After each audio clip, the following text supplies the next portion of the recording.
In this world, we cannot say that anything can be perfect. A perfect relationship doesn't exist, we may never find a perfect work or workplace, or even have a perfect win streak at an online game. But that doesn't mean it's the end. That's why we always compromise. We use anything in our disposal to get what we want. We may never get it, but we can be approximately close. Same thing with our methods of computing. We'll never strive to get the perfect answer, but we want it to be as close as possible to the correct one. Even just an approximation is enough. But how much approximation is acceptable? Can we have too much approximation in our results, or a tiny one will set our work away from our goal? Hello everyone, my name is Sean, and today, let's discuss analysis of errors in numerical calculations.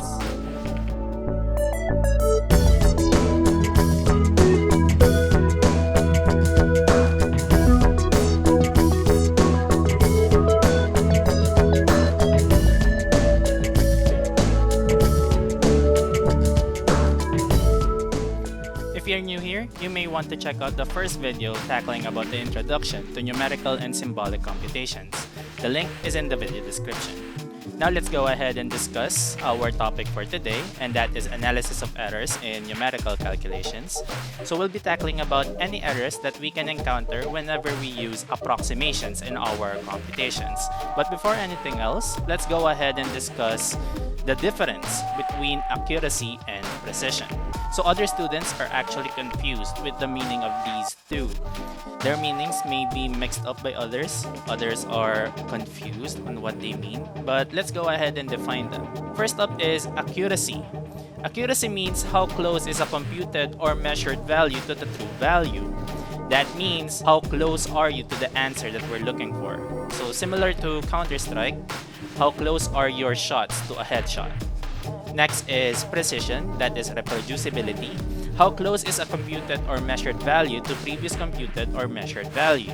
So precision means how close are your answer now to the answer that you did before. So let's say for example, on Counter-Strike again, how close are you from the headshot that you created first? Next, of course, is the opposite of accuracy, which is inaccuracy. In mathematics, we call them bias. Inaccuracy means a systematic deviation from the actual value. So if accuracy means how close are you to the true value, inaccuracy means how far away are you from the true value.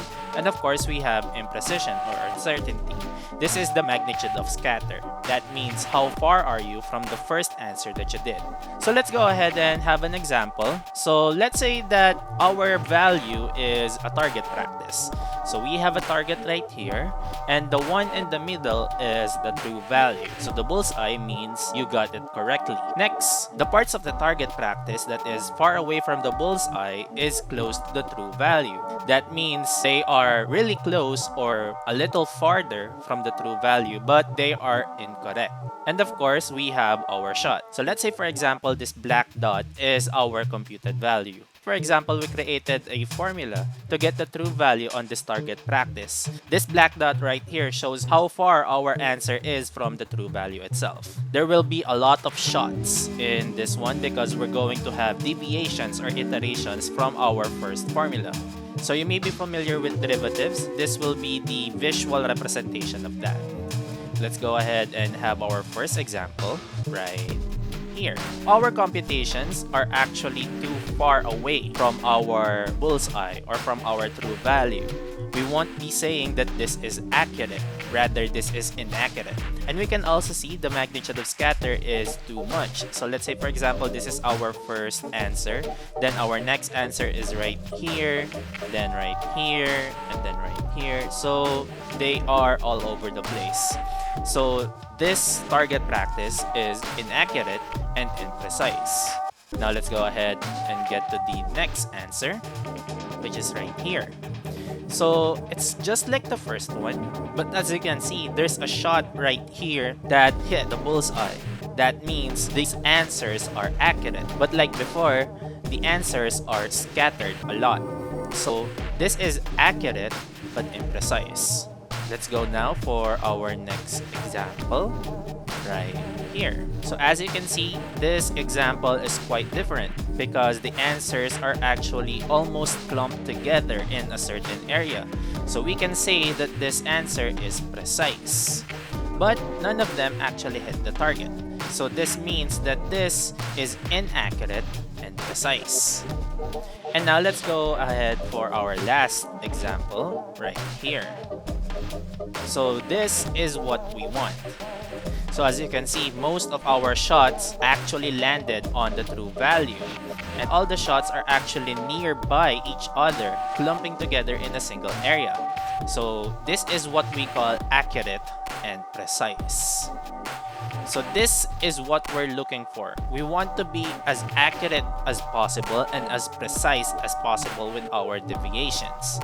So numerical methods must be sufficiently accurate or unbiased to meet the requirements of a particular problem. Because of course, we want to hit the true value as much as possible. That's why we want it to be accurate. But we want it to be precise enough for an adequate design. Because of course, a single shot is not enough. We may say that this is actually the exact answer, but we won't be able to simulate it properly without other iterations. That's why we want it to be precise and we want it to be as accurate as possible. So to simplify all things, we will be using the collective term error to represent both inaccuracy and imprecision of our predictions. So what do we mean by error? Let's go ahead and discuss error definitions. So numerical errors arise from the use of approximations to represent exact mathematical operations and quantities. So as we mentioned before, we're mostly using approximations. So we round off numbers or we chop the decimal value from one place to another. For us humans, to simplify things, we use approximations. For such errors, the relationship between the exact or true value result and the approximations can be formulated as follows. So the formula for us to get the true value is equals to approximation plus error. So the approximation that we had on our answers and the error that we gained from using that. So what if we want to know the error instead? Because as we know, you don't know the error when using approximations yet. So let's say for example, we already have the true value. And let's say for example, we already have our approximation. How can we use them to know the error instead? By rearranging the true value formula, we find the numerical error is equal to the discrepancy between the truth and the approximation, just like this.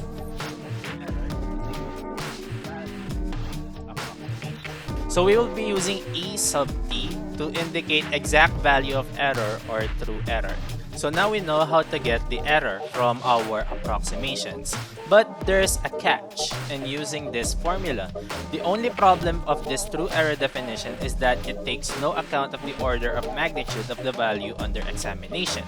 We have to normalize the error to the true value as in like this. In order for us to normalize the true error, we need to get the true fractional relative error. So the true fractional relative error is equals to the true error over true value. So we have to divide the value that we got from true error to the true value again. We can also multiply to 100% for us to get the percentage of the error that we get. So for this one, we'll get the formula for the true fractional relative error, which is true error divided by true value. Then we'll multiply to 100% for us to get the true percent relative error. For us to practice this formula, so this example says that we have to get the true percent relative error of the following. So we already have our true value. So the true value that we have here is 0.00215. And the approximation that we have is 0.002.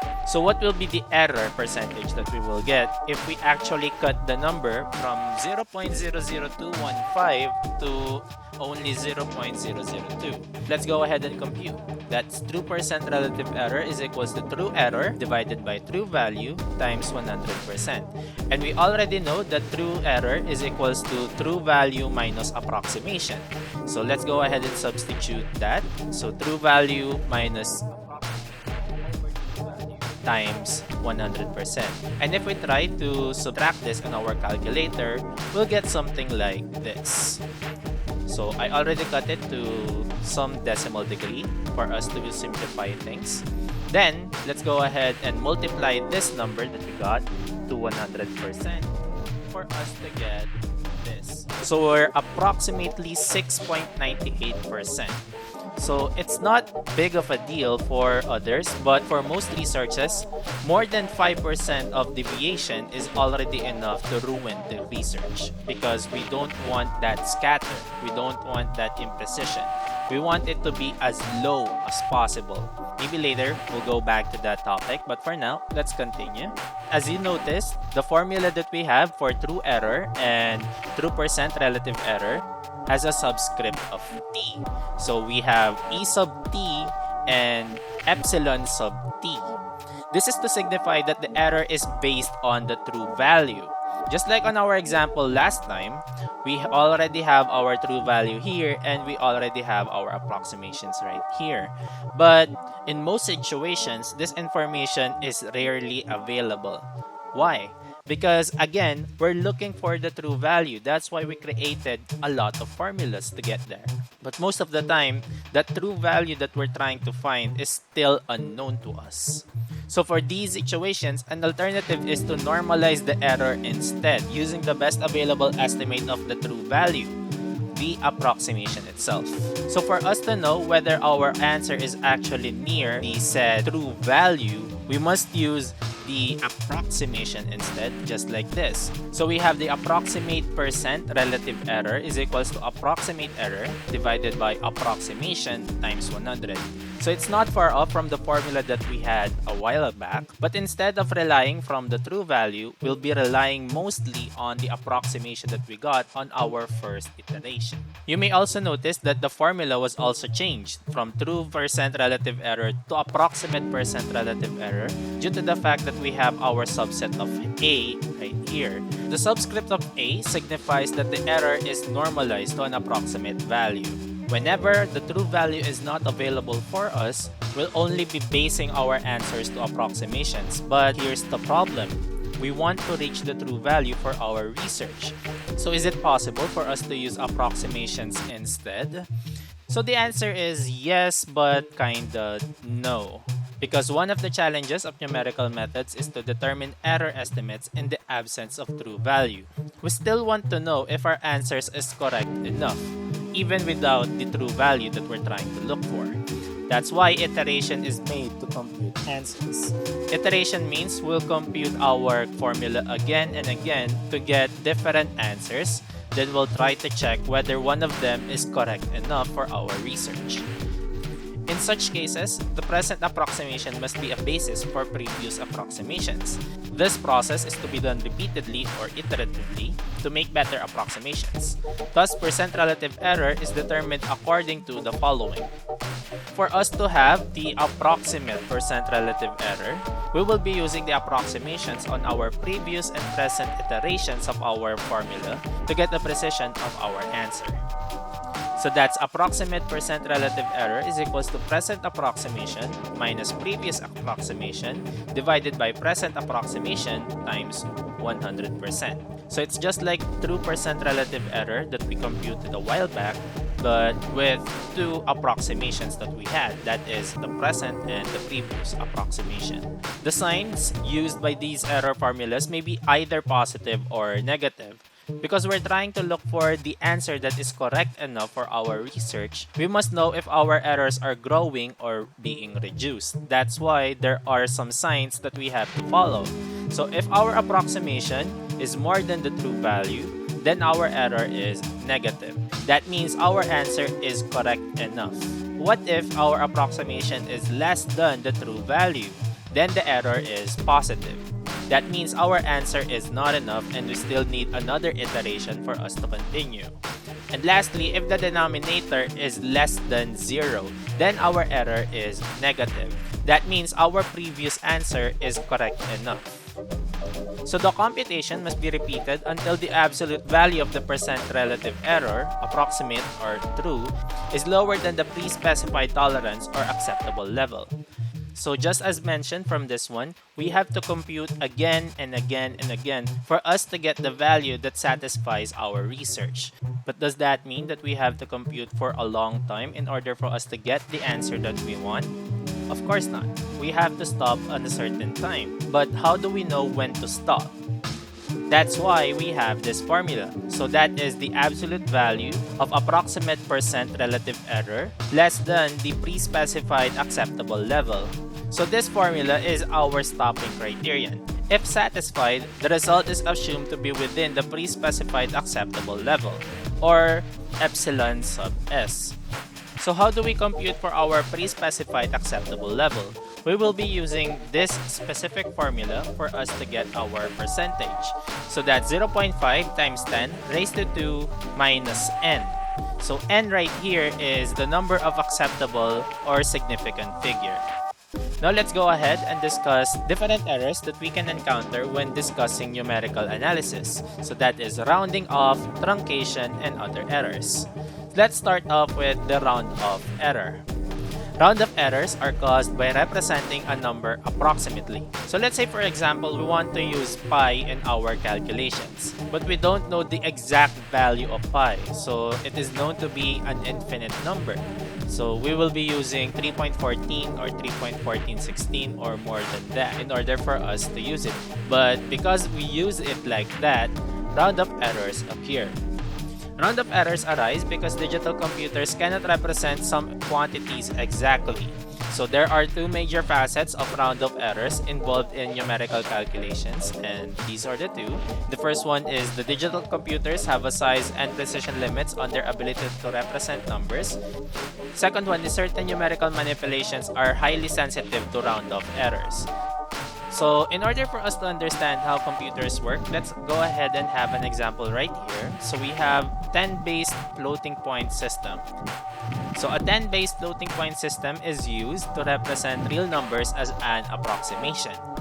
So instead of writing 13 zeros in front of 192 to represent this real number, we write 1.912 times 10 raised to 13. And this is commonly used in most of our computers nowadays. Now, when does a round-off error occur in a 10-based floating point system? It's when we represent something like this. So if we try to represent 0.003125 as 3.1 times 10 raised to 3, a round-off error is introduced. So why do we say this? Because instead of computing it as 0.003125, the computer will compute it as 0.003, which is not exactly the number that we're trying to look for. And just like the example that we had earlier, that's a lot of percentage that we don't want in our calculations. This will cause our answer to scatter or to be imprecise, and we don't want that. So that is the round-off error. Another example of round-off error is what we call chopping, where a part of the real value is simply removed instead of rounded off. So we have a couple examples right here. So let's say, for example, we're trying to use pi in a 10-base system carrying 7 significant digits. If we try to round it off, that's 3.141593. So this is our 7 significant digits right here, based on our original pi, which is right here. So we tried to cut it right here, and we tried to round it off. That's why instead of 2, we got 3 right here.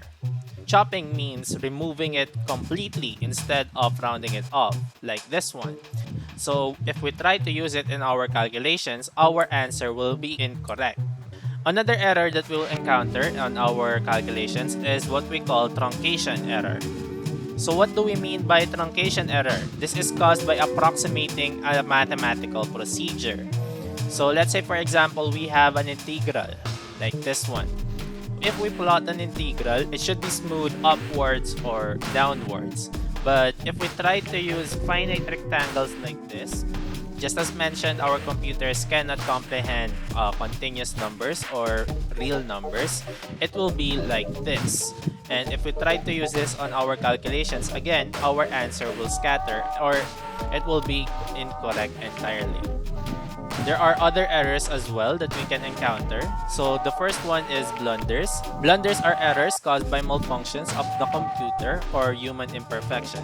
So let's say, for example, there was a blackout, or the computer didn't finish the computation entirely, then it was shut down, or the formula that was given by the human on the computer was actually incorrect. That is what we call blunders. We also have model errors, and these are errors resulting from incomplete mathematical models. And we also have data uncertainty. These are errors resulting from the accuracy or precision of the data. So if our answers are actually imprecise or inaccurate, data uncertainty is one of the errors that we will be encountering. And that is our lesson for today. If you have questions, kindly leave them in the comment section of this video or in our Google Classroom. You can also contact me on my socials, that is written right here. Anyways, thank you so much for watching this video. Have a great day.